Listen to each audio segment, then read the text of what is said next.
En fait, je suis dans une partouze énergétique mondiale. J'ai fait le choix d'être abstinente. C'est un énorme reset pour moi. Ça fait 2 ans et demi maintenant. Je pense que j'ai vécu des relations toxiques avec des hommes toxiques parce que j'ai été aussi. Donc je prends l'entière responsabilité de mon chaos amoureux. Et donc je suis en train, tu vois, de faire ce shift. J'imagine qu'il y a un avant et un après. Et je me suis rendu compte que quelque part dans ma trame, il y avait quelque chose de très juvénile en fait. Et pas encore la femme qui se considère vraiment comme un temple sacré et qui va elle-même choisir, tu vois, qui a accès à son énergie. Ouais. Et donc ça change complètement notre paradigme et la façon dont on envisage ce qu'on appelle la hook-up culture. Tu vois, cette culture des applis de rencontre, du fait d'avoir des relations sexuelles sans lendemain et d'enchaîner les conquêtes et des trucs comme ça. Parce que pour certains, c'est leur ressource de vitalité absolue, tu vois. Leur survie dépend des relations sexuelles. Ils vont tous vouloir faire de l'abstinence, là.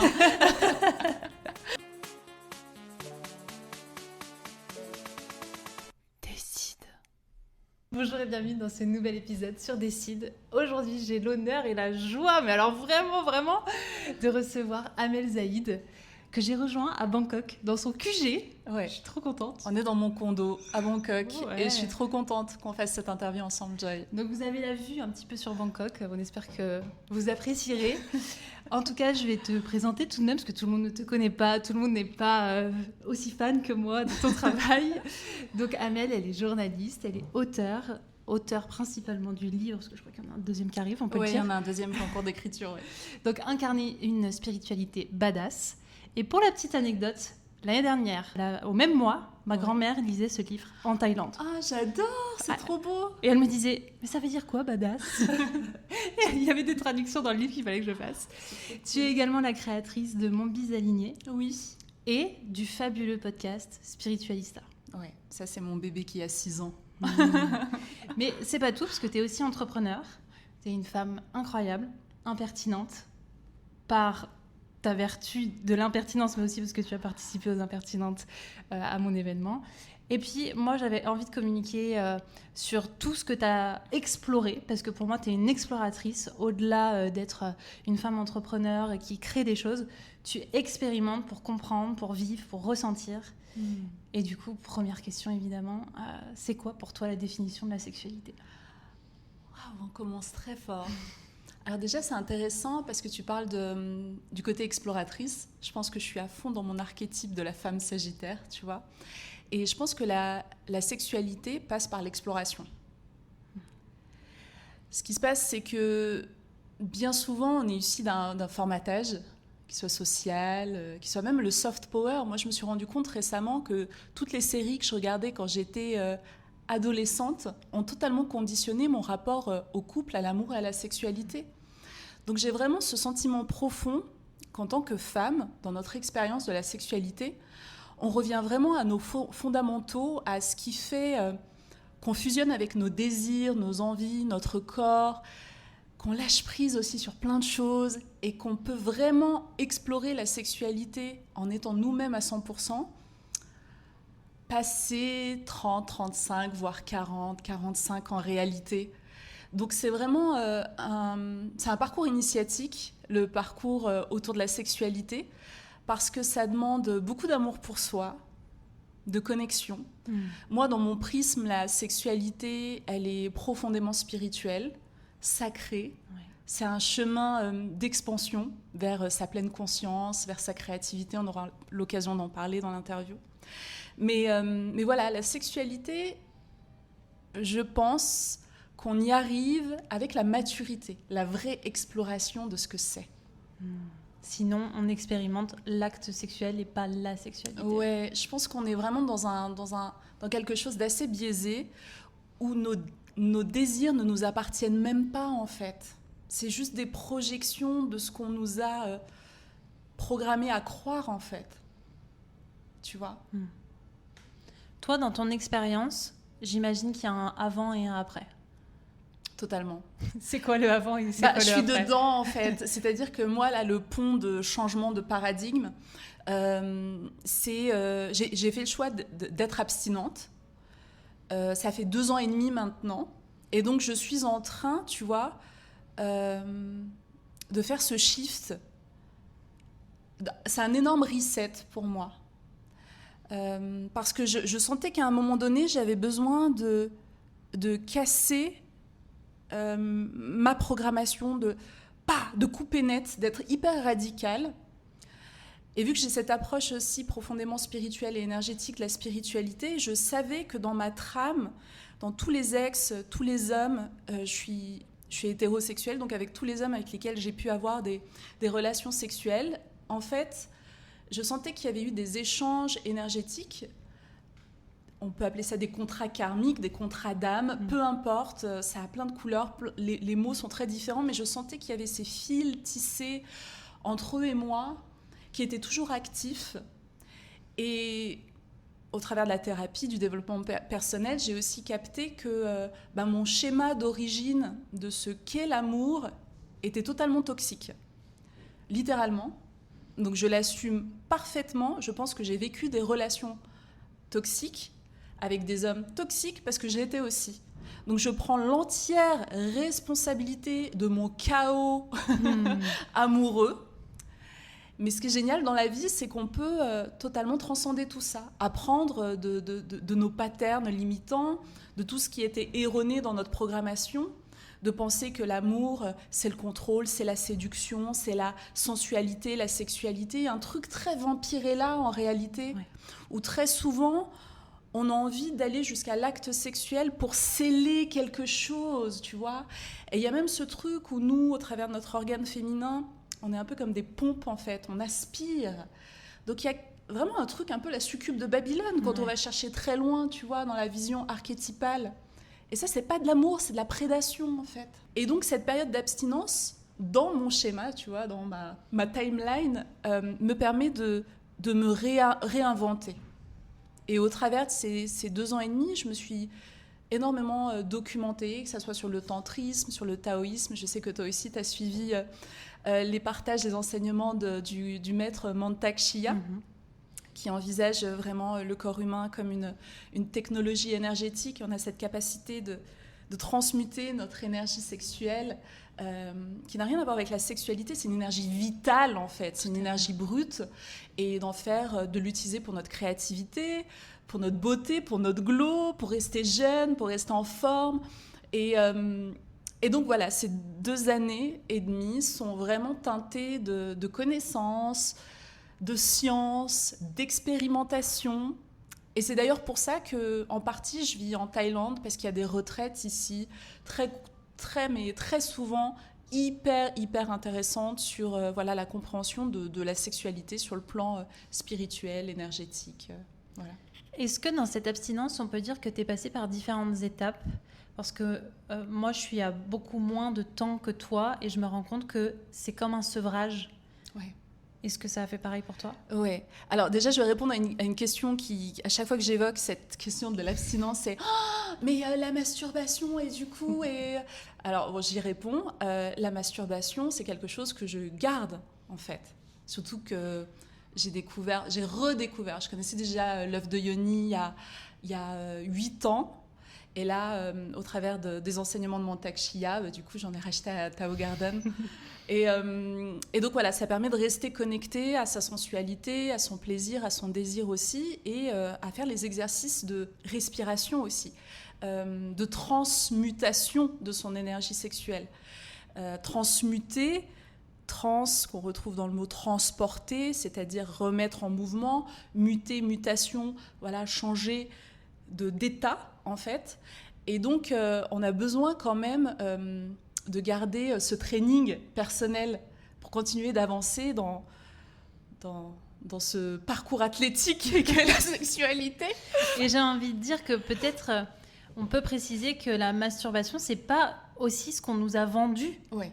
Il y a vraiment cette hygiène corporelle et cette conscience du corps, de comment il fonctionne. C'est pas, tiens, je recherche du plaisir, je veux que ce soit en mode fast-food et j'atteins l'orgasme et c'est terminé. Complètement. Au contraire, on est dans une logique beaucoup plus intuitive, où on va plus ressentir. Connecté.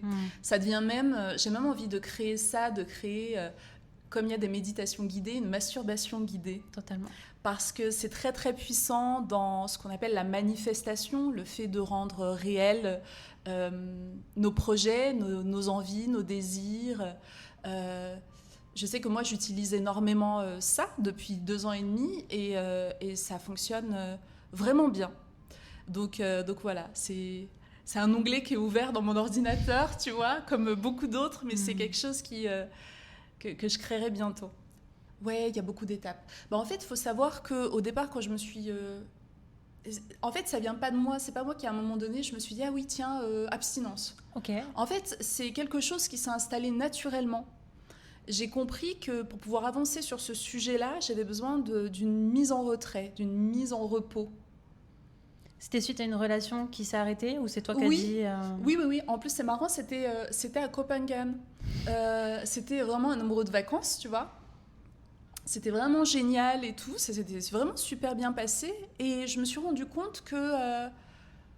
en fait, il m'a posé une question qui, quelque part, m'a porté dans une réflexion hyper intéressante, mais pas seulement sur le plan amoureux, sur le plan général. Et il m'a dit, mais Amel, la plupart du temps, est-ce que c'est toi qui choisis tes amoureux ? Je l'adore, cette question. Tu vois ? Ou est-ce que tu acceptes une invitation de quelqu'un qui t'a déjà prévalidé et qui te plaît ? Et je me suis dit, waouh ! Alors ça, c'est le marquage, quelque part, de la people pleaser, tu vois, de cette femme qui a pas encore intégré son pouvoir décisionnel, son côté vraiment... si je parle en franglais comme Winter, je suis vraiment désolée. I embody mon énergie, tu vois, genre je fais corps, j'incarne celle que je suis en fait, tu vois. Et je me suis rendu compte que quelque part dans ma trame, il y avait quelque chose de très juvénile en fait, et pas encore la femme qui se considère vraiment comme un temple sacré et qui va elle-même choisir, tu vois, qui a accès à son énergie. Ouais. Et ça, en fait, ça a vachement... ça m'a motivée à me dire, OK, il y a un travail à faire sur ce topic-là, de souveraineté énergétique au travers de la sexualité. Tu vois ? Ça a changé quelque chose dans ta posture, j'imagine. Ouais. Ça a fait bouger mes systèmes de croyances, la vision que j'ai de moi-même, du couple et de la sexualité. J'ai surtout aussi capté des flashs comme ça, de plein de bribes, de conversations, de relations, tu vois, de rencontres, où je n'étais pas à ma juste place. Et où, forcément, l'autre nous renvoie toujours, en effet miroir, l'image qu'on a de nous-mêmes. Bien sûr. Et finalement, tout s'expliquait et tout devenait hyper limpide. Il y avait plein de questions que je me posais sur des pourquoi, et en fait, là, tout était clair, tu vois. Et donc, au travers des différentes étapes dans ces 2 ans et demi, oui, il y en a eu, parce que j'ai aussi découvert l'année dernière à Bali les Kundalini Activation. Dont tu es facilitatrice aujourd'hui. Je suis devenue facilitatrice parce que ça a été un énorme coup de cœur, en fait. Dès ma première séance de Kundalini Activation, je me suis dit, mais waouh, c'est une pratique, c'est une discipline tellement puissante, personnalisée et juste. Ça m'a bouleversée, en fait. Et tu vois, là aussi, je pense que cette pratique est arrivée dans ma vie. J'en avais beaucoup entendu parler, j'avais vu comme tout le monde pas mal de vidéos, et j'avoue que j'avais beaucoup de réticence, en fait, parce que je comprenais pas ce qui se passait. Et en général, quand on comprend pas, on diabolise un peu. Et j'ai été amenée, voilà, à vivre cette expérience-là. Et en fait, voilà, je pense que c'est arrivé à un moment où c'est comme si j'avais éliminé certains vieux fantômes de croyances et que j'étais prête pour ce renouveau énergétique quelque part. Okay. Et là aussi, ça m'a fait passer encore un cap. Tu peux nous expliquer en quoi ça consiste d'activer sa Kundalini et quand tu parles de pratique aussi Oui, complètement. Alors l'énergie Kundalini, elle est active en nous. En fait, on l'active parce que on dit qu'elle est dormante. On explique qu'on a deux flots d'énergie qui sont comme deux serpents avec leur tête comme ça qui dorment au creux de notre bassin. Donc c'est valable pour les femmes et pour les hommes. Et cette énergie, elle est stagnante, elle est dormante en fait. C'est comme si c'est un potentiel qui n'est pas activé en nous. Et pour être activé, en fait, ce potentiel, il a besoin d'un système nerveux totalement régulé, apaisé, pacifié. Donc c'est pour cette raison que quand on réalise une séance de Kundalini activation, on est allongé sur un tapis de yoga et on rentre progressivement dans un état de transe consciente. On est conscient de l'endroit où on est, de la musique qu'on entend, de tout ce qui se passe autour de nous, mais notre système nerveux va se réguler, se pacifier. Et en se pacifiant, en fait, il va se mettre en mouvement. Donc en général, c'est hyper bien de faire des séances de Kundalini activation avec de la musique, avec des gongs, avec de la flûte, avec des instruments de musique ou des playlists aussi, comme la méthode à laquelle je suis formée, où c'est vraiment des playlists qui respectent les 12 étapes du sommeil, tu vois, mais en 1 heure. Du coup, ça respecte vraiment les cycles du système nerveux. Il n'y a pas d'à-coups, il n'y a pas de brutalité et on est vraiment entraîné dans un voyage intérieur. Et donc, l'énergie va commencer à se mettre en mouvement. En se mettant en mouvement, elle va reconnecter nos autoroutes énergétiques qu'on appelle nos nadis et recréer la trame. Parce qu'en fait, au travers de notre histoire personnelle, de nos traumas, de nos blessures, c'est un peu comme si on avait déchiré en partie la map de ces méridiens. Et l'énergie, nous traversant par flot, va venir reconstruire tous ces schémas et au passage, l'énergie va remonter le long de notre colonne vertébrale, donc va traverser nos centres énergétiques qu'on appelle nos chakras. Et en traversant cette lumière vive, cette lave incandescente d'énergie, va aussi mettre en lumière des mémoires, des blessures, des souvenirs, des patterns, des schémas. Et donc, au travers de cette transe consciente, on va ressentir des choses, on va libérer des émotions, on va aussi avoir des messages, des guidances. Moi, j'aime beaucoup quand je facilite demander aux participantes de poser une intention, 1 ou 2 intentions avant ce grand voyage, parce que ça va vraiment donner le cap, ça va donner la guideline de la séance. Et voilà, pour la Kundalini énergie, oui. Quelle différence tu fais entre l'énergie sexuelle, la Kundalini et peut-être le Tao ou le Tantra Alors, ce qui est intéressant, vraiment, quand on recoupe, quand on explore toutes les approches, que ça soit au travers du Tantra, le Tantra, c'est vraiment l'idée de se dire que la sexualité, c'est un portail vers notre grandeur, vers notre conscience, vers l'unité avec le concept du divin. Voilà, ça c'est le tantra. Le taoïsme, c'est l'idée qu'il y a une force énergétique qu'on appelle le Tao autour de nous et en nous. Et ce qui est très sympa, c'est quand on est dans une danse cosmique avec ce flow, avec ce Tao, parce qu'on peut vraiment utiliser cette énergie pour nous renforcer, pour créer, pour nous connecter à l'abondance, pour alchimiser notre énergie sexuelle. Et donc en fait, Kundalini, c'est l'approche indienne, tu vois. Le taoïsme, c'est la Chine, c'est l'approche ancienne chinoise. Et le tantra, c'est aussi l'Inde, en fait. Donc, en fait, tu as souvent les mêmes mots, chi, prana, kundalini, tu vois, le chen pour l'énergie cosmique divine. Et ce sont que des différences électromagnétiques, tu vois. C'est des nuances. Et ce qui est intéressant, c'est simplement d'avoir à l'esprit qu'on a ici, dans notre chaudron magique. Ça, c'est le terme utilisé pour toutes les compétences. Le chaudron, dans ce chaudron où on peut créer un bébé, où on peut créer un projet, où on peut créer tout ce qu'on désire depuis cet espace-là. Simplement se dire que là c'est un feu sacré et que ce feu, il a besoin d'être diffusé au travers de nos organes, de nos chakras. On peut le faire remonter au travers de notre aura. On peut se créer ce golden aura aussi qu'on utilise en yoga kundalini au travers de plein de pratiques, de respiration. Tout à l'heure, quand je vous parlais de la transmutation, pour transporter cette énergie du coup de notre sacral, de notre centre du Tantien, comme le dit Mantak Chia, genre vraiment à 1 ou 2 cm sous notre nombril, c'est vraiment là où il y a notre centre vital. Pour le faire remonter, pour le transporter, on utilise la respiration. C'est la respiration qui permet de faire remonter l'énergie. Donc il y a des pratiques, il existe plein de méthodologies différentes pour faire remonter cette énergie, de posture, de philosophie même autour de la respiration. Et ça, voilà, ça demande un peu de curiosité, de la pratique aussi. Et le souffle, c'est hautement spirituel. On arrive avec un premier souffle, on repart en laissant son dernier souffle. Et entre les deux, la magie opère. Donc, ouais. Qu'est-ce que ça a changé dans ton quotidien d'explorer toutes ces visions ancestrales ? Est-ce que tu as ajouté des pratiques ? Est-ce que tu as arrêté ? Donc, évidemment, on a l'abstinence, mais consciemment peut-être de faire des choses ou de côtoyer des gens Oui. Pour en revenir sur l'abstinence,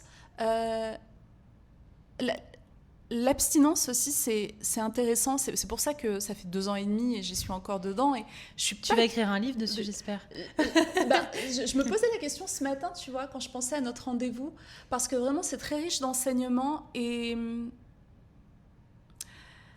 en fait, ce qui est grisant avec l'abstinence, c'est que c'est tellement génial que nos projets prennent forme, que la créativité est là, que le glow est là, mes cheveux n'ont jamais été aussi beaux, mon corps aussi souple. Vraiment, je vous assure, c'est... Et du coup, nos standards s'élèvent. On se dit, si on sort de cet effet, c'est vraiment pour rester encore high vibe. Et donc, voilà, c'est toujours bien quand les standards augmentent. Mais malheureusement, du côté de l'offre, c'est pas le cas. Mais ils font le taf aussi, donc bon.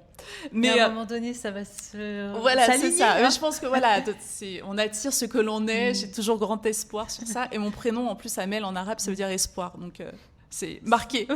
Mais oui, en fait, c'est ça. C'est dur d'en sortir. C'est bizarre de le dire comme ça, parce que comme il y a l'addiction au porno, à la sexualité, où voilà, beaucoup d'hommes et de femmes pourraient dire la même chose, c'est dur d'en sortir, et c'est vrai, c'est dur d'en sortir, parce que là aussi c'est spirituel en fait. Cette énergie de déperdition, elle va où ? Elle nourrit qui ? Elle nourrit quoi ? Ben oui, elle nourrit des égrégores qui ont besoin de cette énergie qui est la plus puissante en fait. C'est la plus puissante parce que c'est l'énergie de création. Et il existe des entités, des formes pensées qui ne sont pas connectées à la source et qui ne peuvent se nourrir que de nous, en fait. Et du coup, ça passe par l'acte sexuel, ça passe par des relations toxiques. Comment ces entités, elles peuvent s'immiscer ? Ouais, ça peut prendre plein de formes différentes. Alors, je me suis beaucoup documentée sur ça, parce qu'il y a une partie de moi qui est hyper intéressée au travers des études que j'ai faites sur la Kundalini Energy. Vu que souvent, quand il y a des libérations émotionnelles, c'est des spasmes, tu vois, c'est des tremblements, ça peut être très spectaculaire, ça peut être des cris, vraiment, ça peut être explosif. Et je me suis rendu compte, c'était d'ailleurs ce qui me réfrénait un petit peu à vivre cette pratique, je me disais, mais en fait, on dirait de l'exorcisme, en fait. Dire, des gens possédés. Ouais, on dirait de la possession d'exorcisme. Et ensuite, au travers de toutes mes recherches sur le sujet, je me suis rendu compte que le système nerveux, quand il est attaqué, il y a une décharge comme ça, il y a une mise à jour énergétique qui se fait, mais quand il relâche la tension aussi, en fait, on doit le mettre sur la même fréquence pour qu'il reçoive et pour qu'il relâche, pour qu'il libère, tu vois. Et donc ça m'a poussée à faire des recherches aussi sur comment dans les différentes religions, les prêtres, les imams, les chamans réalisent des délivrances. Voilà, quand il y a des entités qui sont souvent juste des tensions traumatiques, des blessures, tu vois, qui créent des brèches dans l'aura et qui, du coup, se synchronisent avec une fréquence qui peut être de peur, de culpabilité, de colère. Ça peut aussi être la gloutonnerie, tu vois. Il y a beaucoup de femmes qui ont des soucis de poids parce que souvent, il y a une fréquence à libérer liée à une forme pensée, tu vois. Et donc, moi, je trouve ça passionnant. J'adore vraiment. Ça m'apporte une grille de lecture sur moi-même et sur mon environnement fantastique.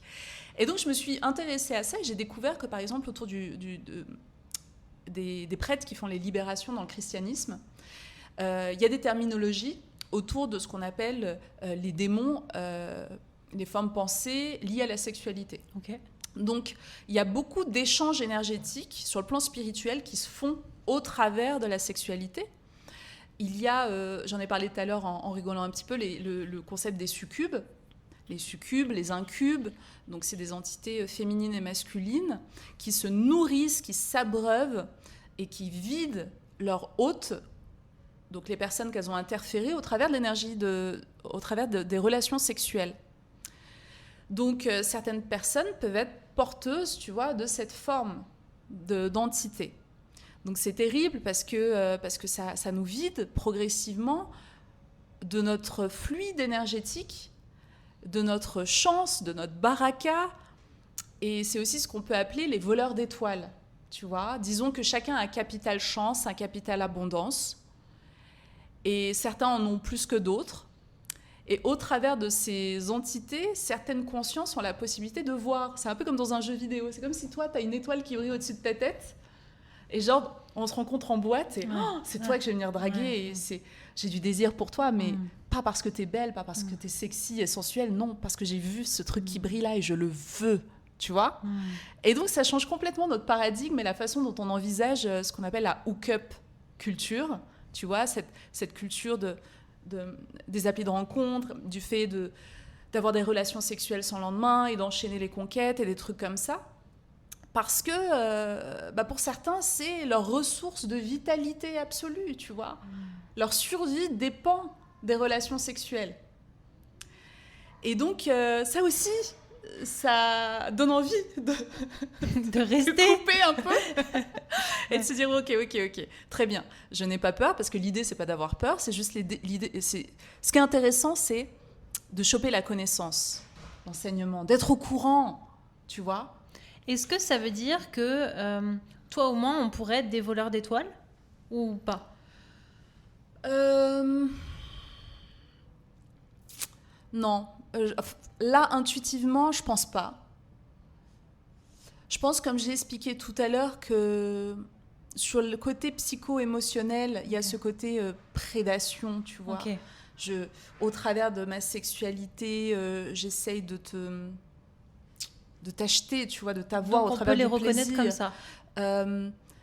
Si je remonte sur mon ancien schéma, la façon dont j'appréhendais la sexualité et le fait d'être totalement inconsciente de ce qui se passait au travers, tu vois, de mon fluide énergétique, il est possible qu'inconsciemment, j'ai dû dévitaliser des mecs. C'est possible, hein, je ne sais pas. J'ai pas la science sur ça. Bien sûr. Tu en vois, tout cas, d'avoir la clarté que c'est pas réservé aux autres. Ouais, non, pas du tout. Je pense que, tu vois, si par exemple j'arrive là à l'interview et je suis bad vibe, je te pompe ton énergie, je te draine en fait. Ouais.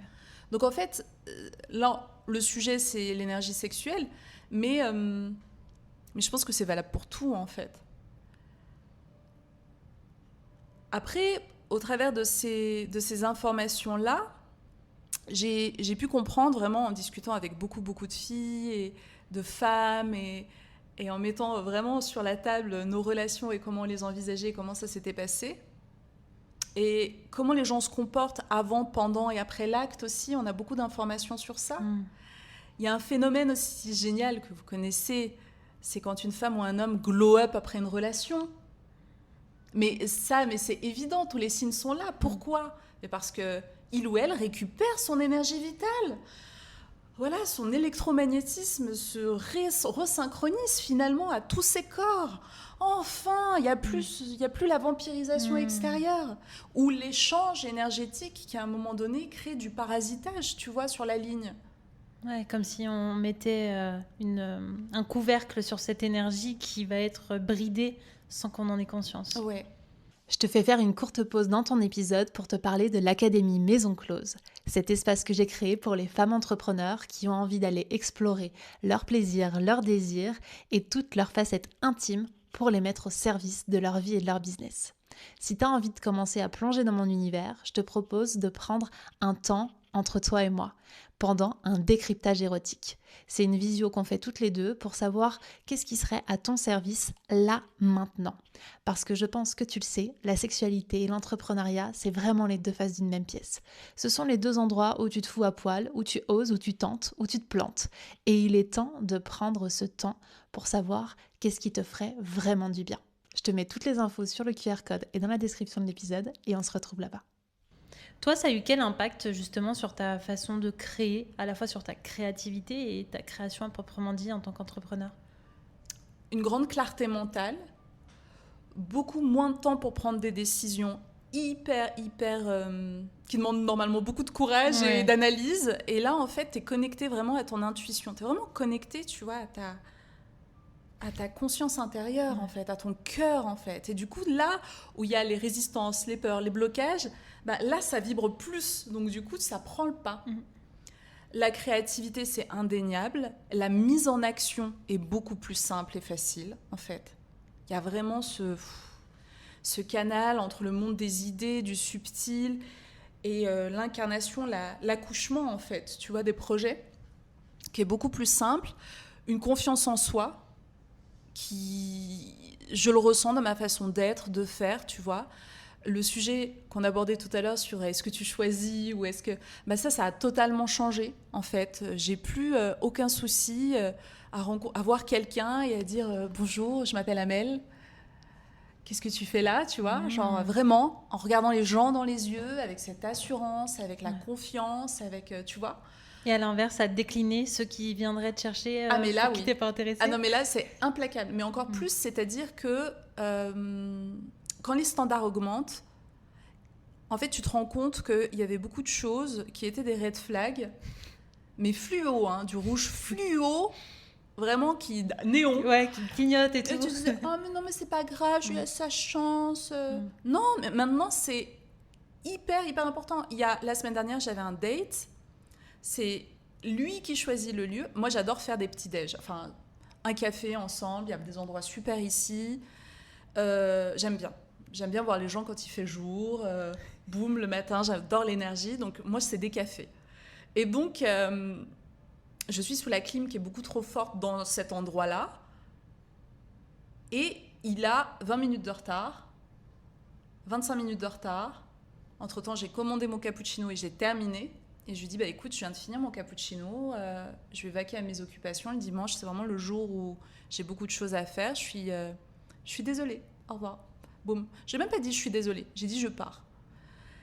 Et il me dit, je comprends, je suis vraiment désolée, blablabla. Je le croise au moment où je récupère mon grab. Et il était mignon, il était pas mal. Et du coup, je lui dis, ok, vas-y, t'as 20 minutes, tu vois. Moi, je pars prendre un café, je vais boire que de l'eau, mais 20 minutes et je bouge. Et donc, c'était un petit peu comme un entretien, tu vois, vite, faf, tu vois, genre, tu n'auras pas plus de temps, c'est dommage, tu avais 1 heure, tu avais 30 minutes à la bourre, bye. Et du coup, voilà, tu vois. Donc, je suis en chemin, parce que je pense que la vraie version badass d'Amel, elle serait pas restée, tu vois. Elle n'aurait pas laissé ses 20 minutes. Ouais, je les aurais pas laissées.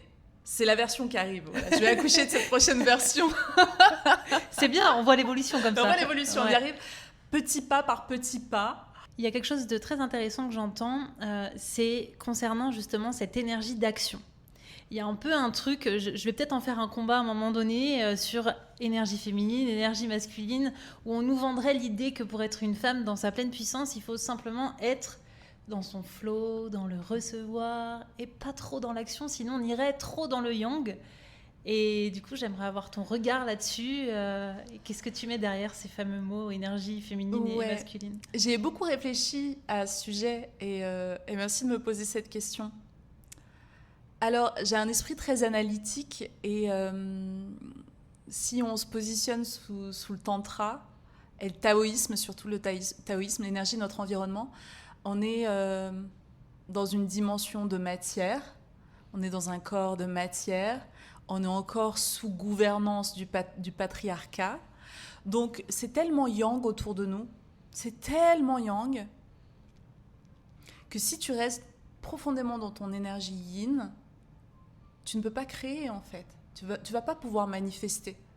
Et c'est d'ailleurs pour ça qu'au travers de mon bisaligné, j'accompagne les femmes dans le domaine du bien-être, du wellness, de la spiritualité, tu vois, parce qu'elles sont dans cette posture. Et elles ont du mal à se rendre visibles, à se sentir légitimes, à vivre de leur activité. Parce qu'il faut développer de la structure et de la méthode. Et ça, c'est yang. Et l'un va avec l'autre. Absolument. Ouais. Notre complétude, en fait, on arrive à alchimiser qui on est en étant complète, en fait. Et donc, pour se positionner vraiment en tant que yin, là aussi, pour moi, c'est un énorme travail, tu vois, de déconditionnement et retrouver cette justesse en moi. Parce que j'ai été élevée par des femmes profondément yang. Et là, ce qui est intéressant, c'est que dorénavant, je vois leur yangisme, leur yangité. J'ai passé notamment 3 semaines avec mes parents au Maroc et j'ai vu ma mère. Et j'ai compris un truc déjà qui va beaucoup nous aider, c'est que la lenteur nous reconnecte à notre yin, faire les choses en conscience, en présence, être là, tu vois. Et donc, je me suis rendu compte que, voilà, il fallait que j'adopte ça, en fait. Cet état d'être tranquille. Donc, quand je me réveille le matin, j'essaie de faire les choses lentement.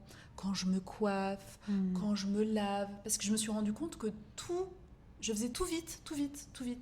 Et pour en revenir à la sexualité, ensuite, on en revient à ce mot que j'ai redécouvert lors de mon dernier stage de tantra ici à Chiang Mai, l'érotisme. Et que l'érotisme, ça part de nous d'abord. C'est un souffle, c'est une caresse lente, c'est un regard. Tu vois, manger un fruit mûr, c'est terriblement érotique. Totalement. Et en fait, d'ajouter cette notion-là dans notre vie, en tant que femme et même en tant qu'homme, ça apporte un truc vraiment génial, en fait.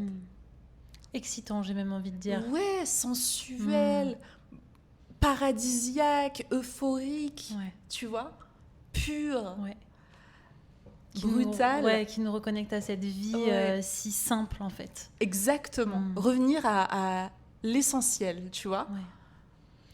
Tu l'as un peu évoqué, on a parlé d'abondance. Toi, quand tu étais, si je caricature, dans une sexualité classique et que là, tu es passé dans une autre sphère, qu'est-ce qui a changé en termes d'abondance concrètement ? Waouh ! Ben, tout.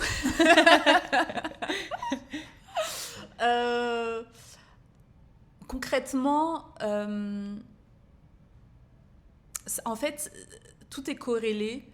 Le fait de me reconnecter à mon énergie, apprendre à transmuter, alchimiser et mettre de la conscience sur tous les aspects qu'on a évoqués, en fait, ça m'a donné naturellement une confiance en moi, une renaissance en fait absolue, ce qui m'a permis de me repositionner différemment, de créer des projets, une offre différente, avec un pricing juste, correct.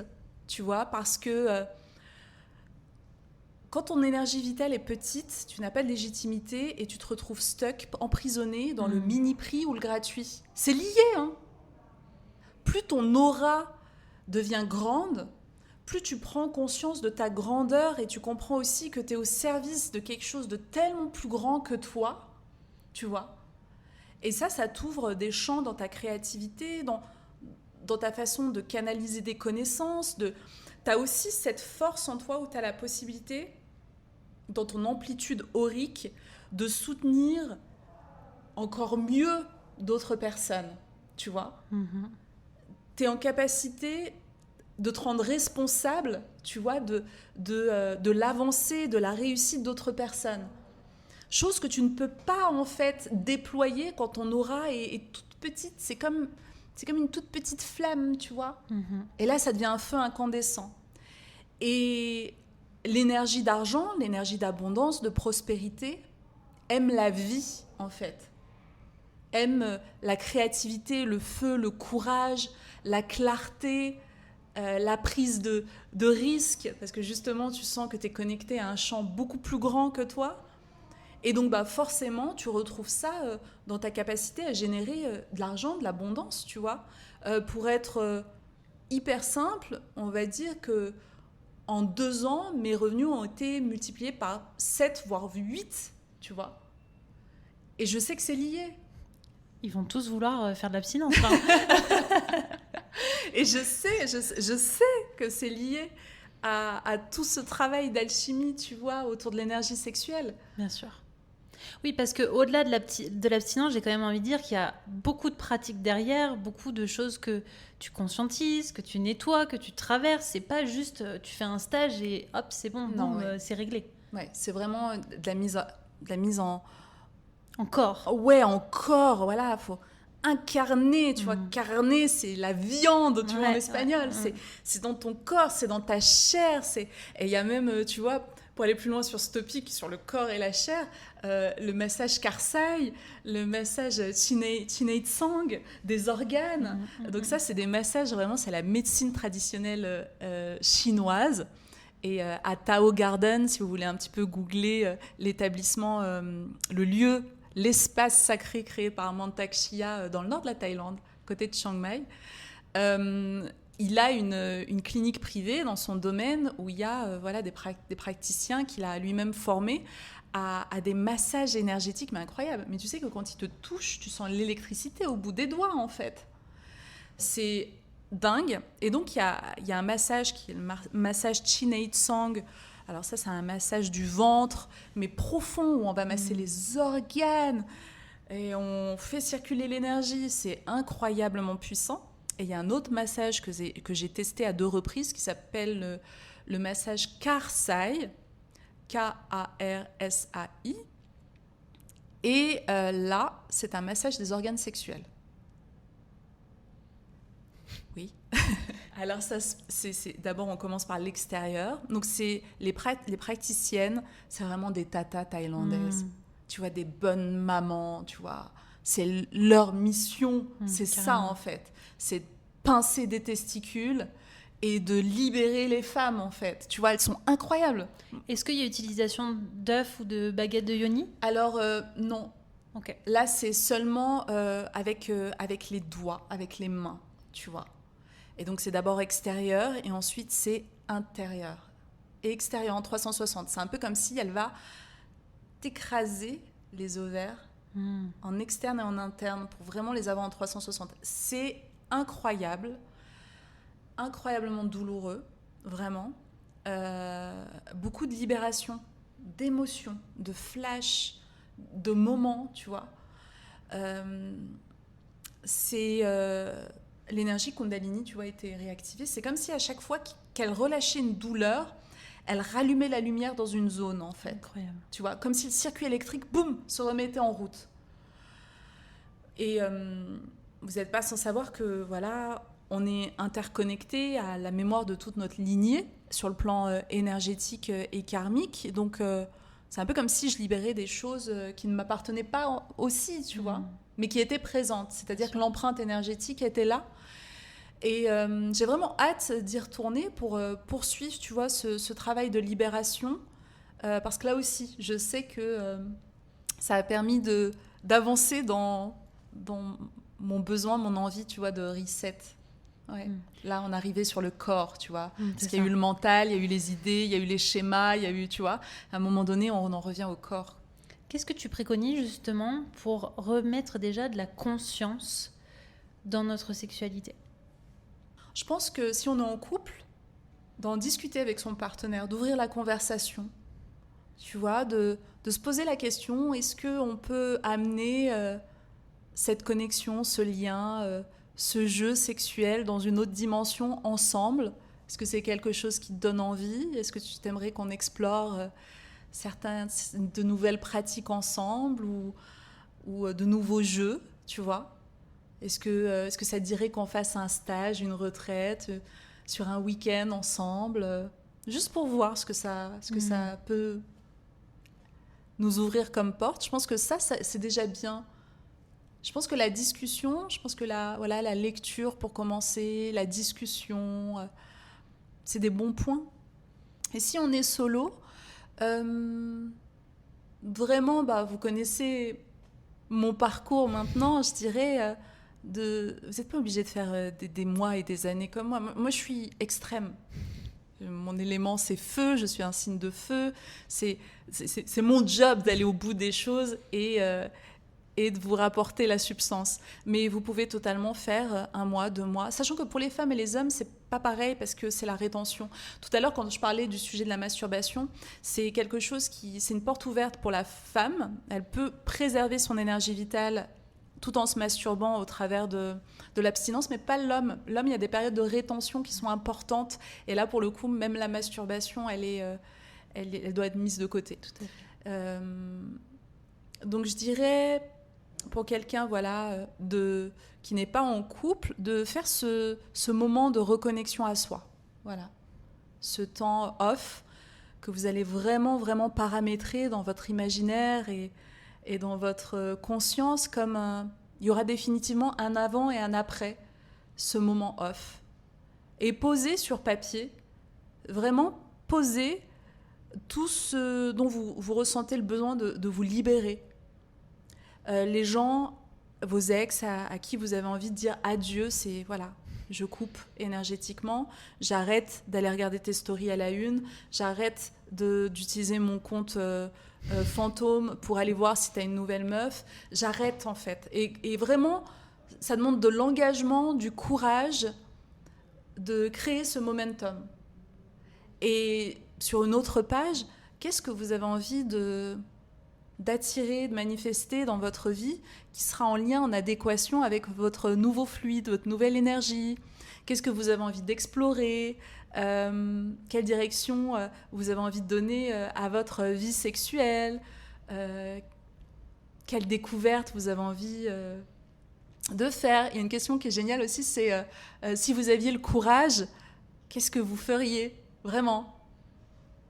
Donc oui, je pense que ça, déjà, on a posé de belles bases pour se lancer dans... Aller explorer. Ouais.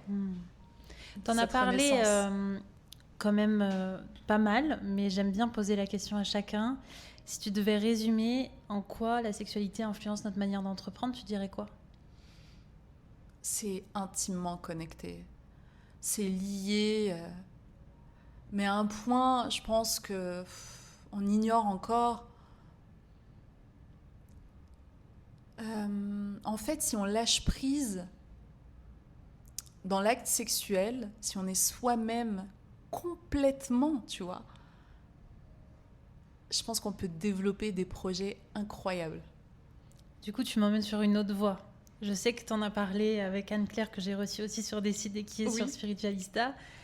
Qu'en est-il de l'orgasme manifestatoire, si on peut dire? C'est en lien avec la masturbation guidée, tu vois. C'est...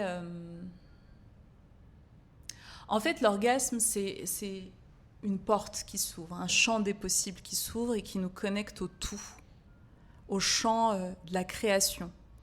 C'est un peu comme si tu avais la possibilité, pour quelques secondes, d'activer ton God mode, tu vois. Ta capacité créatrice... God Dieu, je précise. Hein.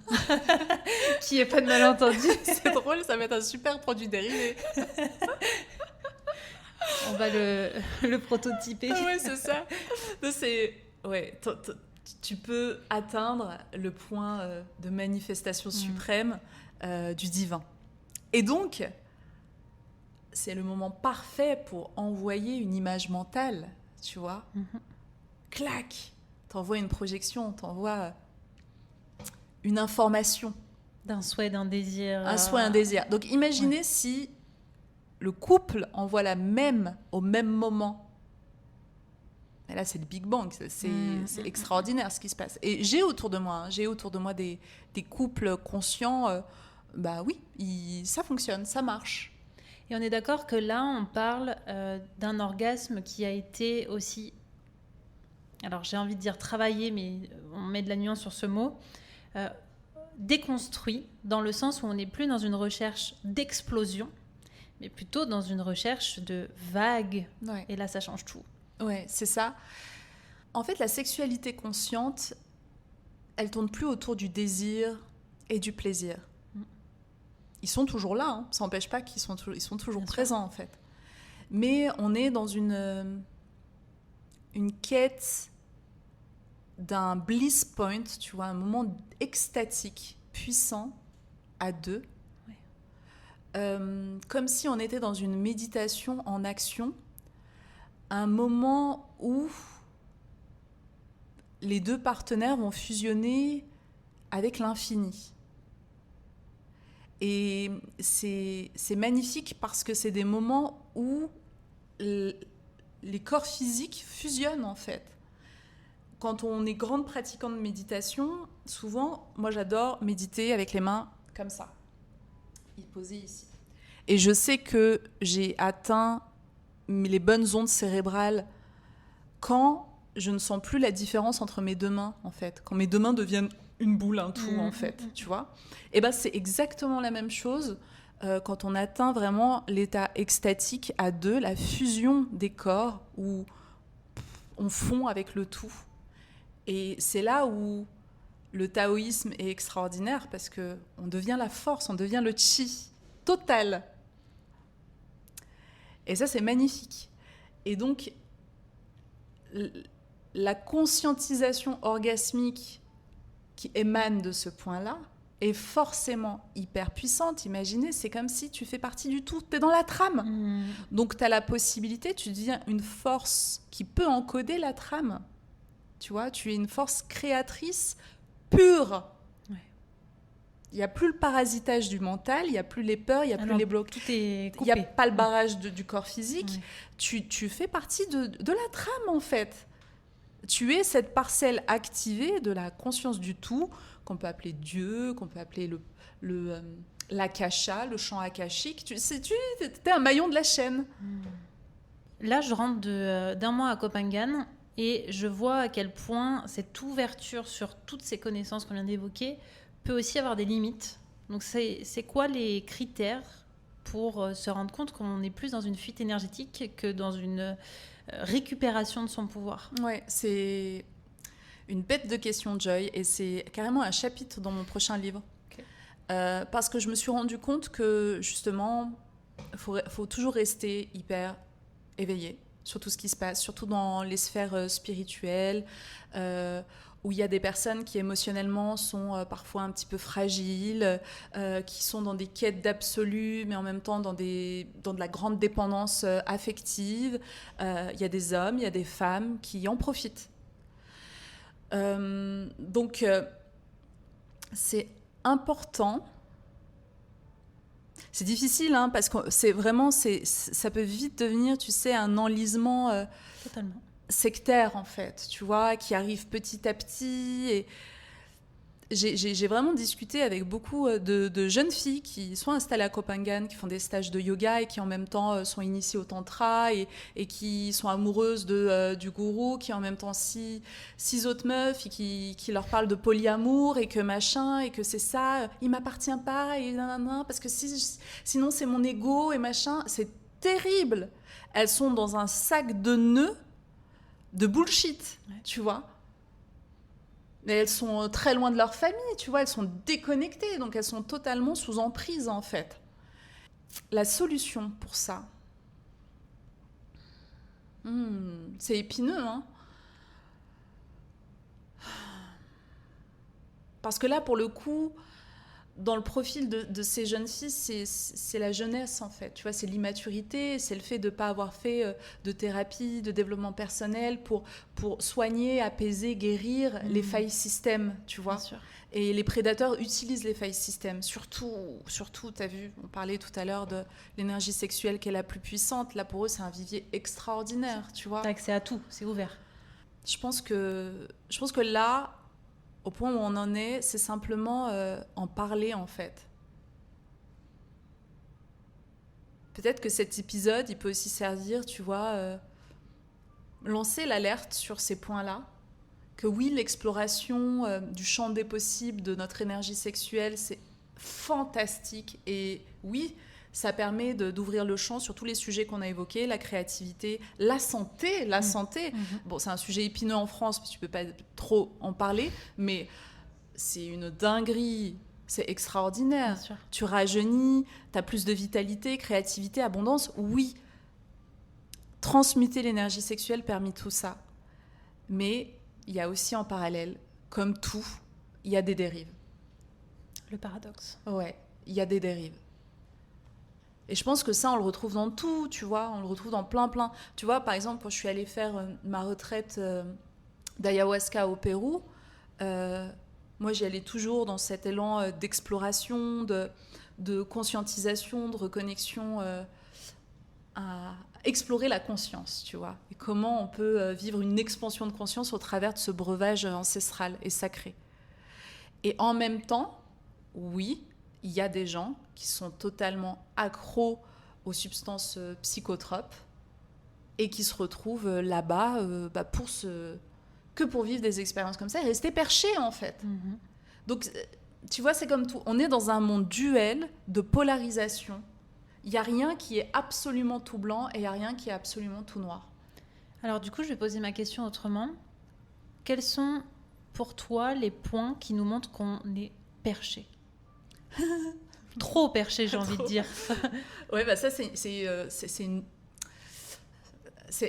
waouh, tous les mots là, j'allais dire une déconnexion du réel, mais qu'est-ce que le réel, à part un système de croyances collectif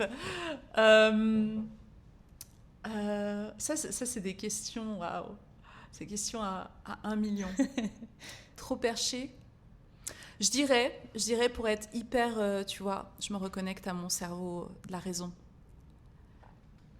Je dirais que quelqu'un de trop perché, c'est quelqu'un qui s'est déconnecté de la forme, de la matérialité des choses, qui n'est plus dans la vie 3D, matérielle, je dois créer, je dois passer à l'action, je dois faire, je dois exister, je dois incarner qui je suis dans ce monde. Voilà. Et je dirais, si on va aussi sur l'échelle des émotions, tu vois, du docteur David Hawkins, je dirais là aussi, on peut prendre l'échelle des émotions. Et c'est fou, hein, parce qu'on aurait tendance à croire que quelqu'un de perché est sur des fréquences hautes, mais en fait, c'est quelqu'un qui fuit ces fréquences émotionnelles denses, lourdes, qui sont la peur, la colère, la tristesse, la culpabilité. Donc en fait, c'est cette idée-là, de voir où se situe la personne aussi dans son champ émotionnel. Ok. Ouais, si on refuse tout ça et qu'on se dit non, mais moi, ma vie, je veux que ce soit que joie, gratitude et autres, c'est que... C'est nier le tangible, en fait. Et c'est super, hein, d'avoir des idéaux, d'être connecté à des valeurs et des vertus supérieures. Je pense que c'est vraiment ce qui permet de maintenir l'humanité telle qu'elle est, le monde, tu vois, sur sa fréquence. Mais c'est aussi bien d'avoir conscience que ça demande de charbonner, de travailler, de passer à l'action, de bosser, d'être sérieux, de se poser des deadlines, d'avoir des routines pour se maintenir, tu vois, de prendre soin de soi, de prendre soin de son entourage, de prendre des risques, de faire preuve de courage. Voilà, tous ces aspects-là font qu'on est un humain autonome, souverain, conscient, tu vois. Et voilà, pour répondre à ta question sur être perché, je pense que ce serait voilà, une personnalité qui fuit tous ces aspects-là. Par peur, par... des moments juste, ils ont voilà, pas le goût, par fainéantise, par facilité, par go with the flow, tu vois, des choses comme ça, quoi. Se laisser porter par la vie. Et tu vois, c'est ça, quoi. Et en fait, tu sais pas du tout où elle va. C'est ça. Mais après, peut-être que voilà, il y a des personnalités qui se retrouvent là-dedans et pourquoi pas, tu vois, pourquoi pas. Et c'est pas nous, vous l'avez bien compris. Tu vois, un gars comme Steve Jobs, avant de créer l'écosystème Apple, je pense qu'il était comme ça quand il était en Inde, en train de méditer dans les ashrams, sous champi, tu vois. Et t'imagines, t'es là, tu le juges, tu te dis, mais regarde-moi ce cassos. Et en fait, c'est juste Steve Jobs. Il est revenu après avec un peu plus de matière. Tu vois. Ouais. Donc peut-être qu'il y a des moments de décompression dans la vie. Carrément. Où, tu vois, notre champ psycho-émotionnel, il a besoin qu'on soit un sacré baba cool, qui se laisse porter, pour ensuite, tu vois, il y a ça aussi. Il faut écouter les cycles des uns et des autres. Je crois que c'est un très bon point aussi de se rendre compte qu'on va passer des phases et ça va être plus ou moins nécessaire d'être dans différentes énergies. Et je pense que le point d'attention, ça peut être si ça dure et qu'on s'enlise, comme tu disais, dans quelque chose qui finalement nous englue dans une énergie qui n'est pas porteuse et qui en fait nous amène juste à suivre le flow, mais qui n'est plus forcément le nôtre. Ouais. Et c'est intéressant parce que c'est vraiment un espèce de... C'est souvent les excuses qu'ont les gens qui développent des projets dans le soin, dans l'accompagnement, dans le bien-être, avec des offres qui ne sont pas bien gainées, bien réalisées. Il n'y a pas de vraie méthodologie et de taf, tout simplement, tu vois, en se disant oui, mais tout est juste, mes clients vont venir à moi, non. Là, en fait, c'est... Est-ce que tu veux en vivre ? Est-ce que tu veux être au service d'un maximum de gens, tu vois, pour pouvoir partager ce qu'il y a de plus précieux en toi ? Ou est-ce que c'est juste, à ce moment-là, c'est pas un métier, c'est un hobby, tu vois ? Mais définis-le au départ. Faut juste être clair, tu vois, c'est ça. Donc sur cet aspect-là, le côté un peu perché, c'est manque d'ancrage. En fait, être perché, c'est tu n'es pas ancré là, tu n'es pas stable sur tes deux colonnes, en fait. Les deux colonnes de ton temple intérieur, elles doivent être dans le sol. Sinon, il n'y a pas de temple, en fait, s'il n'y a pas de colonne, tu vois. Parce que c'est exactement ce qu'on disait tout à l'heure. On peut très bien faire de la manifestation avec des orgasmes, mais par contre, il y a de la structure, il y a de l'ancrage, il y a des routines qui nous permettent de pouvoir aussi avoir cette vision plus spirituelle, plus perchée. Parce que sinon, en fait... Et ça marche à l'inverse aussi. Si on n'a pas de perchitude dans nos vies, on reste aussi trop dans du... structurel. Ouais. Alors, de toute façon, sur un plan de dimension, tu vois, d'électromagnétisme global, on peut pas tricher, on peut pas gruger. Bien sûr. Tu vois, on développe ses capacités à créer, à manifester, vraiment au travers de son champ électromagnétique, de son taux vibratoire. Ton visa vers les dimensions supérieures, c'est ta Merkaba, c'est ton véhicule, tu vois, de lumière. Donc ça, on peut pas tricher, littéralement. Et donc, en effet, pour pouvoir avoir un champ électromagnétique puissant, stable, ça veut dire stable au niveau des émotions. Bien sûr. Ça veut dire stable au niveau de ta création, de ta mise en action, de tes routines, tu vois. Et ça s'achète pas, tu vois. On peut pas tricher avec ça. Donc c'est vraiment soi face à soi-même, vraiment. Et ça demande de le faire en fait, de cultiver de l'être, ça tous les de jours, le faire, ouais. Totalement.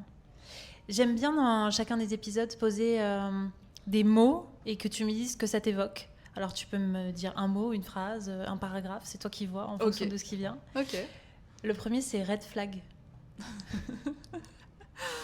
Red flag. Ne me nomme pas quelqu'un. Non. Alors je pense à non, c'est non, ça. Non, red flag, je dirais écouter son système nerveux s'il est pacifié et régulé.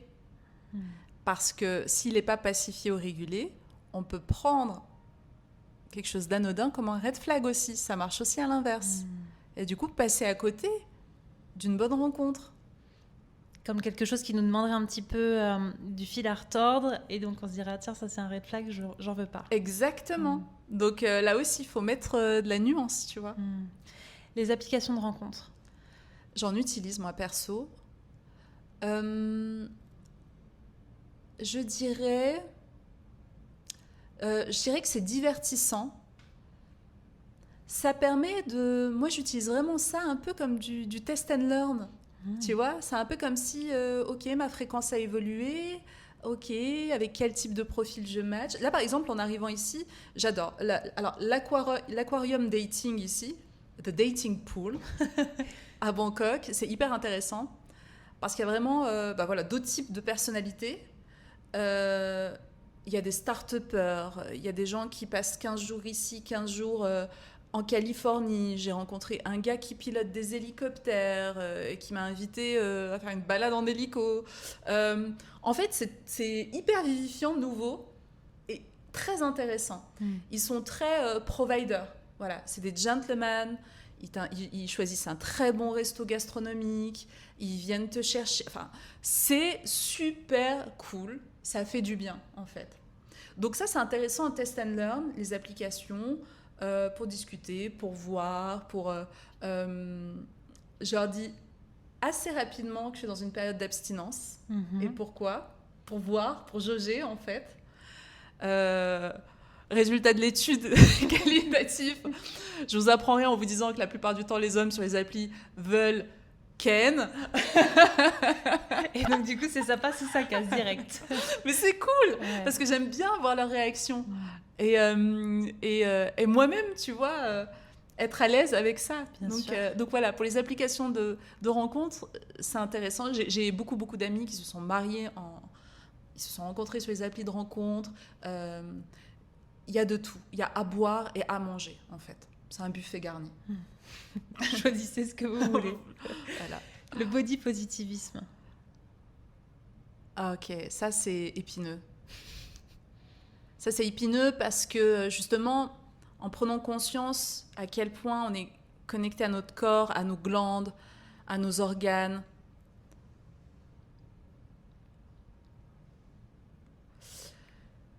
Si vous regardez les animaux dans la nature, personne n'est en surpoids en fait. Le guépard, la girafe, même l'éléphant, il n'est même pas en surpoids, tu vois.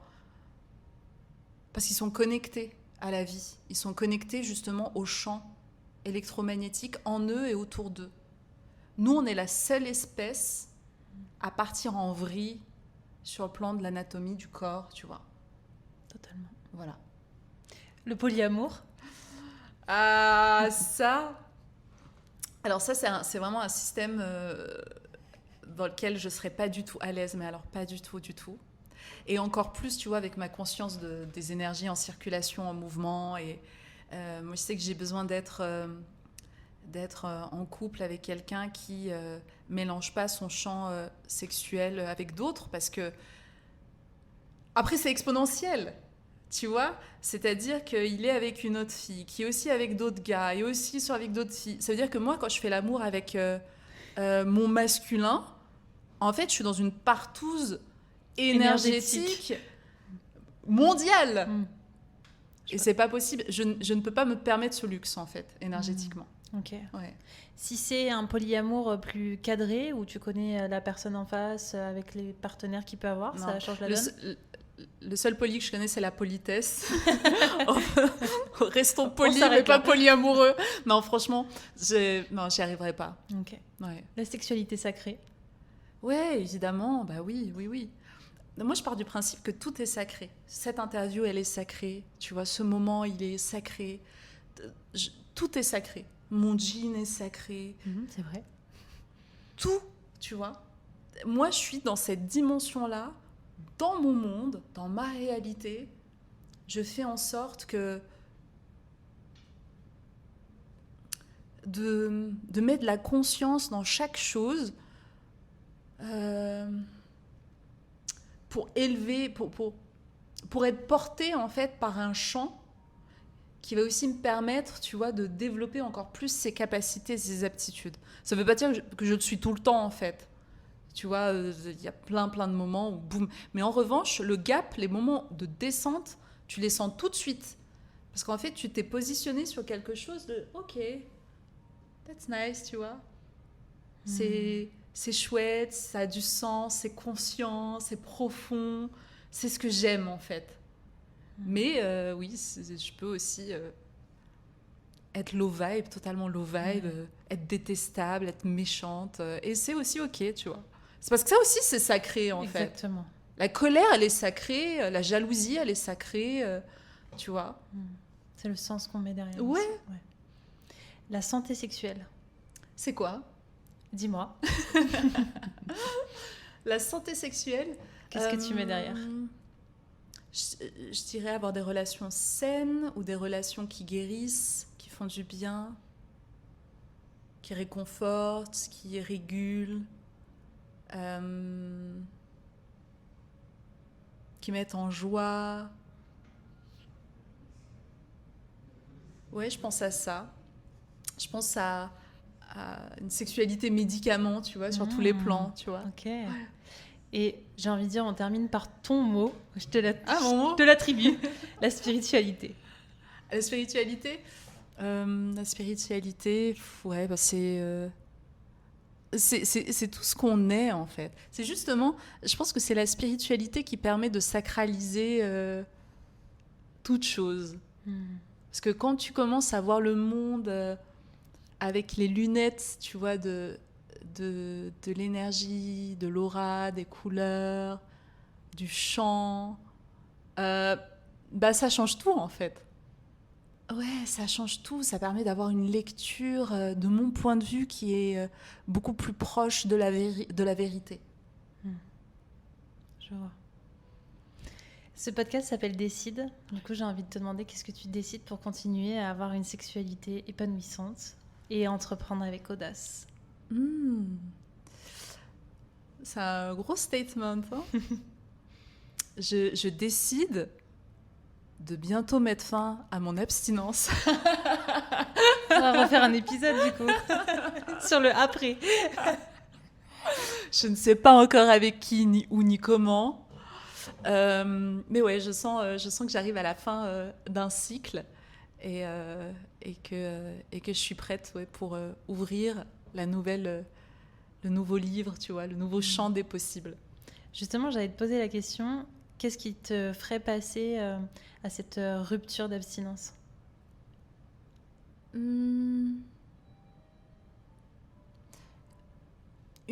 intuition, ouais, un ressenti, J'ai pas besoin de beaucoup de choses en fait. Hein. Juste tu sais quoi, voilà. Juste un moment où, ok, c'est là où on ouvre, tu vois, le nouvel acte. C'est marrant, un acte. Totalement. Ouais. Merci beaucoup, Amel. Comment on peut rentrer dans ton univers? Comment on peut te retrouver et intégrer tout ce que tu proposes? La plupart du temps, je suis sur Instagram. Donc, mon compte, c'est amel.zaïd. Je mettrai tout dans la description. Génial. Et mon podcast aussi, Spiritualista, qu'on peut écouter sur toutes les plateformes d'écoute. Et là, YouTube. YouTube, il n'y a pas tous les épisodes. Ok. Ouais. Et voilà, ouais, c'est le principal. Et comment on rejoint Mon Bise Aligné si on en a envie?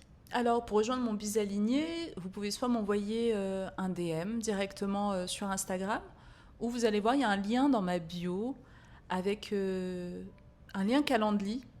Tu peux faire un appel vision, qui est un appel découverte, qui dure 45 minutes, dans lequel, avec vous, on va faire le point sur vos besoins, vos envies, où vous en êtes à l'instant T et où vous voyez porter votre activité, votre business dans les 6 mois, 1 an.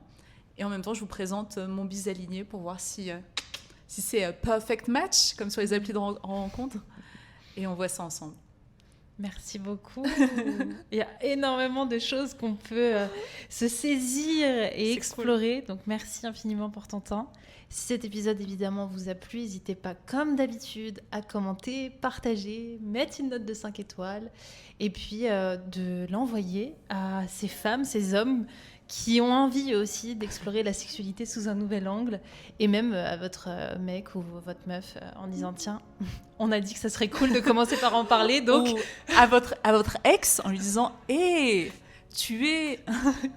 t'es une succube de Babylone, même si c'est un gars. Envoyez-le en tout cas à la personne à qui vous avez pensé en nous écoutant. Sacré voleur d'étoiles, va. On vous embrasse.